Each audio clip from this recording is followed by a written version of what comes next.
방금 읽은 말씀을 중심으로 합력하여 선을 이루시는 하나님이라는 제목으로 여러분과 말씀을 나누도록 할게요.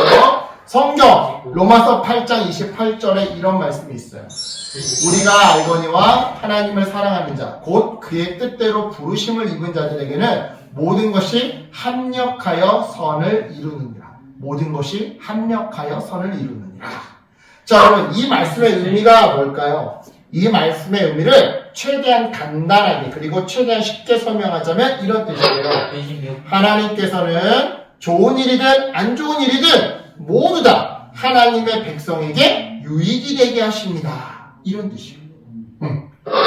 그래요, 여러분. 하나님은요, 하나님의 백성에게, 그러니까 여러분들에게 가장 좋은 것을 주시는 분이세요. 설령 그게 질병이 되었다 하더라도, 또는 시험 실패가 되었다 하더라도, 이 모든 것들이 다 합해져서 결과적으로 선한 일이 되도록 우리에게 역사해 주시죠. 이것을 가리켜 우리는 어려운 말로 하나님의 섭리라고 하는데요. 오늘 말씀을 통해 우리는 바로 이 하나님의 섭리에 대해서 살펴볼 거예요. 그럼 말씀으로 한번 들어가 볼게요. 자, 설교가 끝났으면 얼마나 좋았을까요? 자, 드디어 바울의 3차 전도 여행이 끝을 맺게 되었어요. 그래서 지난 시간에 설명했던 것처럼 바울은 예루살렘 교회에게 전달할 구제 헌금을 모아가지고 예루살렘으로 향했죠. 그 과정에서 바울은요, 예루살렘으로 너 바울 가게 되면 밧줄에 묶여서 고난을 받게 될 거야 라는 예언을 듣게 되었는데요. 그럼에도 바울은 예루살렘으로 가기를 멈추지 않았어요. 포기하지 않았어요. 마치 장애가 있음에도 불구하고 달리기를, 운동을, 경주를 멈추지 않고 포기하지 않는 것처럼 자기가 고난받을 걸 뻔히 들었음에도 불구하고 포기하지 않았어요. 왜요? 바울은 복음을 전할 수만 있다면 죽어도 상관없다라고 하는 각오로 가득 차 있었거든요. 그렇게 해서 예루살렘에 도착한 바울은요, 곧바로 야고보 사도와 예루살렘 교회의 장로들을 찾아가 3차 전도 여행의 결과를 보고하기 시작했는데요.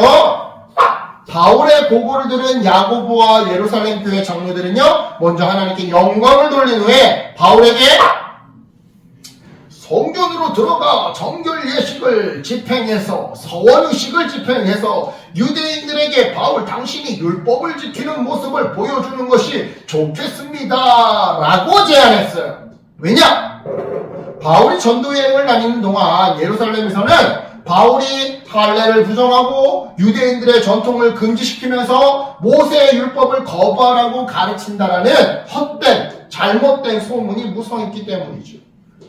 그래서 바울을 보고 나는 그런 사람 아니에요. 유대인의 율법을 잘 지키는 사람이에요. 보세요. 저 정결의식, 정결규례를 행하고 있습니다. 머리 빡빡 깎았어요. 라고 하는 그런 모습을 보여주라. 그래서 바울은 다음날 성전으로 들어가 이 정결 예식을 실시했던 건데요. 그런데 정결의식이 거의 끝날 무렵 아주 골치 아픈 소동이 일어나게 됐어요. 아시아에서 온 한 무리의 유대 사람들이 바울을 붙잡고서는 사람들을 선동하기 시작했던 거죠. 그들은 이렇게 말했어요. 이 바울이라는 저녀가 이방인들을 감히 들어올 수 없는 이 성전에까지, 이방인들은 감히 들어올 수 없는 이 성전에까지 이방인들을 데리고 들어와 이 성전을 더럽히고 있습니다, 여러분. 자, 이 말을 들은 예루살렘 사람들은요, 바울을 성전 밖으로 끌어내 죽이려고 했는데요. 그 순간 천만다행히도 이 소동을 막으려고 달려온 천부장이 유대 사람들을 제지하고 바울을 결박해서 병영, 그러니까 무슨 말이냐면 로마군 주둔지의 감옥으로 바울을 이송해 갔어요. 이렇게 묶어서 이송해 갔어요. 즉, 일단 바울의 목숨을 보호하려고 비록 감옥이었지만 바울을 사람들과 분리시켜 놓았던 거죠. 그렇게 해서 로마군 주둔지로 끌려가던 바울은요, 천부장에게 사람들 앞에서 말할 기회를 좀 달라고 부탁했고요. 이에 천부장은 바울에게 말할 기회를 주었는데요. 바울은 군중을 향해 히브리 언어로, 유대인들은 히브리 사람들이니까 히브리어로 연설을 시작했어요. 여러분, 저는 길리기아 다소 출신으로 가말리엘 선생의 문화에서 율법과 유대 전통을 배운 사람입니다. 하여 누구보다 하나님께 열성적이고 또한 복음을 믿는 사람들을 박해하고 죽이고 감옥에 가두는데 앞장섰던 유대인 중에 유대인이었죠. 그날도 다마스쿠스로 예수쟁이들을 잡으러 가던 길이었답니다. 길 위에서 갑자기 부활하신 예수님을 만나게 되었지요. 그 과정에서 예수님의 광채로 인해 눈을 멀게 된 저는 다마스쿠스에 경건한 유대 사람 아나니아를 만나 안수 기도를 받고 다시 앞을 보게 되었답니다.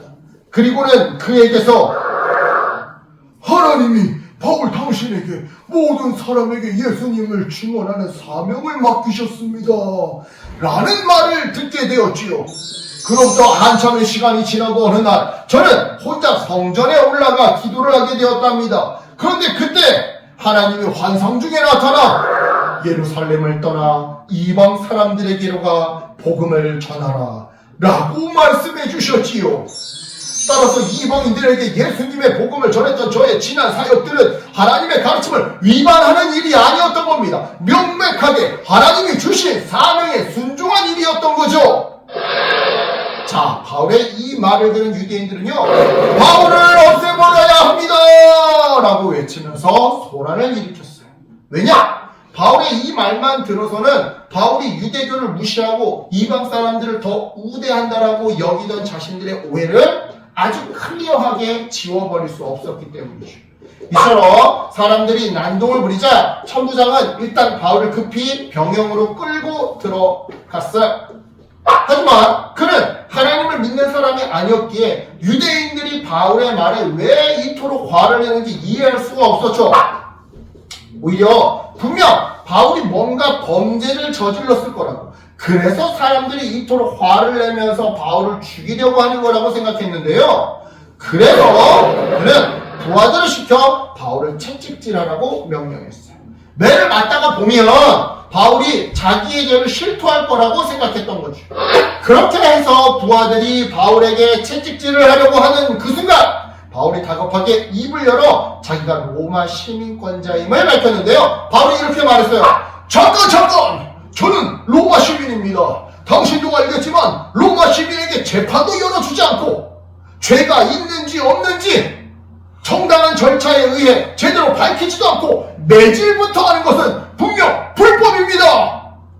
자, 바울의 이 말은요, 백부장을 통해 천부장에게 전달되었고요. 천부장은 겁을 집어먹게 되었어요. 왜냐? 재판도 없이 로마 시민을 감옥에 가두고 또한 채찍질을 하려고 하는 행동이 만약 상부에 보고된다면 그는 문책을 피할 수 없었기 때문이죠. 따라서 천부장은 바울에게 자기가 저지른 잘못을 수습하기 위해서 일단 진상을 파악하려고 했는데요. 그는 먼저 바울을요, 산헤드린 공의회에 세우기로 결심했어요. 왜냐? 산헤드린 공의회를 열어서 거기에 바울을 세우면 유대 사람들이 왜 그토록 바울에게 화를 냈는지 그 이유를 알 수 있을 테니까 말이죠. 이렇게 해서 산헤드린 공의회가 소집됐고요. 공의회 앞에서, 그러니까 예루살렘에서 힘이 있는 유대교 종교 지도자들 앞에서 바울은 예수님의 복음을 전할 기회를 얻게 되었는데요. 그는 먼저 저는 하나님 앞에서 바른 양심으로 살아왔습니다 라고 말했어요. 그러자 대제사장이 나서서 바울 정내 입을 내붙여라 라고 명령했죠. 그러자 바울은 오히려 대제사장을 향해서 하나님이 당신의 입을 치실 겁니다 라고 맞받아쳤는데요. 분위기가 어수선해진 틈을 타 바울은 한 가지 묘책을 생각해냈어요. 자, 당시에 산헤드린 공의회는요, 바리새인, 바리새파, 그리고 사두개파라고 해서 이렇게 두 파벌로 형성되어 있었는데요.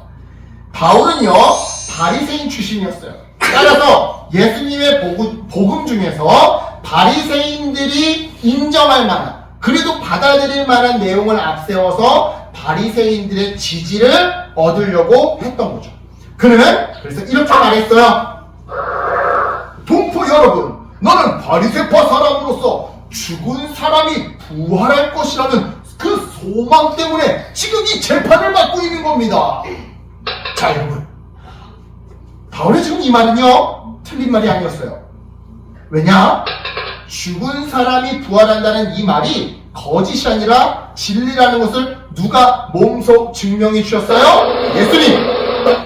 따라서 예수 그리스도를 믿으면 또한 죽어도 나중에 부활하게 된다는 것은 누구의 가르침이었어요? 예수님의 가르침. 따라서 복음을 전하는 바울에게 있어서 이 말은요, 거짓이 아니라 진실, 참말이었던 거죠. 그렇다면 여러분, 바울은 왜 예수님의 그 많은 복음 중에서 예수님의 성육신이나 예수님의 기적이나 또는 십자가 사건들을 내버려두고 부활부터 이야기를 꺼냈던 걸까요? 그건 바로 사두개인들이 부활을 인정하지 않았기 때문이에요. 하지만 반대로 바리새인들은 부활을 인정하고 있었죠. 이 점을 누구보다 잘 알고 있었던 바울은요, 이 부활을 이용해서 사례들인 공예를 분열시키려고 했던 건데요. 아니다 보니까 바울의 이 발언이 끝나자 바리새인들이 나서서 바울을 편드는 거 아니겠어요? 반면 사두개인들은 그런 바리새인들을 보면서 화를 내기 시작했는데요. 결국 바리새인들과 사두개인들 사이에 큰 싸움이 일어나게 되었고요. 이 싸움이 점점 커지자 천부장은 바울을 빼내서 다시 병영으로 피신시켰죠.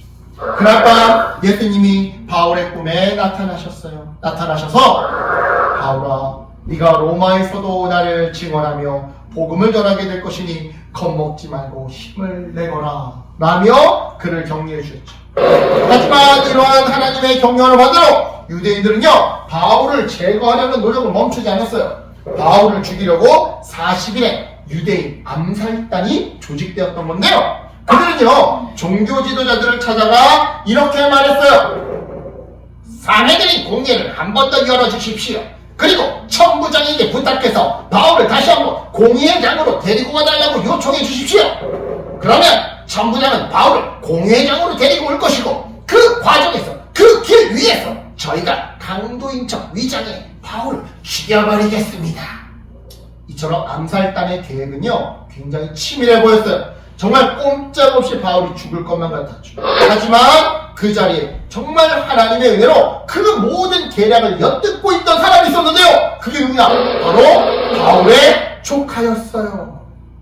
바울의 조카는 그 즉시 천부장과 바울에게 달려가 암살단의 계획을 알려주었죠. 이에 위기감을 느낀 천부장은요, 그 즉시 2명의 백부장을 불러 바울을 가이사랴까지 호송하라고 명령했는데요. 그 호송부대 규모가 어마무시했어요. 보병 200, 기병 70, 창병 200. 바울 한 사람을 보호하는 것 치고는 정말 과하다 싶을 정도의 병력을 제공해 주었던 거죠. 한편 그와 동시에 천부장 본인은요, 총독 벨리스에게 그간 일어났던 일에 대해 상세하게 보고서를 작성해 편지를 보냈는데요. 이 편지, 그지? 보고서. 그 보고서의 핵심 내용은 총 4가지였어요. 첫째, 바울이 유대인들에게 잡혀 죽으려는 순간에 그가 로마 시민임을 알고 급히 구해냈다. 둘째, 유대인 지도자들이 말한 것과는 반대로 바울은 사형에 처하거나 감옥에 갇힐 만한 죄를 지은 사람이 아니다. 셋째, 그럼에도 유대인들이 바울을 죽이려고 하길래 그 음모를 알게 되어서 총독님에게 빨리 이 바울을 보낸다. 넷째, 덧붙여 바울을 죽이려는 유대인들에게 총독님께 직접 고소장을 제출하라고 할 테니까 고소장이 접수되면 총독님이 유대인들 직접 신문해 주셔서 왜 바울을 죽이려고 하는지 좀 조사해달라. 자, 이렇게 해서 바울은요, 가이사랴에 안전하게 도착하게 되었어요. 그리고 천부장의 보고서를 읽은 총독은 유대인들이 오기까지 바울을 헤롯의 궁전에서 안전하게 지내도록 보호해 주었죠. 여기까지 오늘 본문의 줄거리입니다. 사랑하는 여러분, 오늘 본문에서 하나님은요, 복음을 전하는 바울을 지키기 위해 놀라운 방법으로 역사해 주세요. 바울의 조카를 통해 바울을 죽이려는 자들이 있고, 또한 그들이 어떤 방법으로 바울을 죽이려고 하는지 그 전략까지 미리 알게 해주시죠. 바울의 조카를 통해서. 무엇보다 그 과정에서 바울을 가두고 채찍질까지 하려고 했던 천부장의 반절, 극진한 보호를 받게 해주시는데요. 여러분, 이게 바로 하나님의 섭리예요. 섭리. 다시 말해, 좋은 사람이든 나쁜 사람이든, 좋은 일이든 나쁜 일이든 그 모든 것이 함께 반죽되어서 합력하여서 바울의 목숨을 지켜주고 나아가 로마까지 안전하게 가서 복음을 전하도록 하시는 하나님의 이 신묘막측한 인도하심이 바로 하나님의 섭리, 합력하여 선을 이루시는 하나님의 섭리더라 이 말이죠. 있어요, 여러분. 우리는 하나님의 섭리를 다 알 수 없고 알아도 이해하기 어려워요. 왜냐? 우리는요, 내 생각, 내 계획이 너무 강해서 어려움에 처했을 때 또는 하기 싫은 일을 만났을 때 하나님 나한테 이렇게 도와주시고요, 저렇게 역사해 주세요 라고 쉽게 답을 내리곤 하거든요. 하지만 내가 내린 답대로 하나님의 도움이 나타나지 않는 경우가 사실 더 많아요.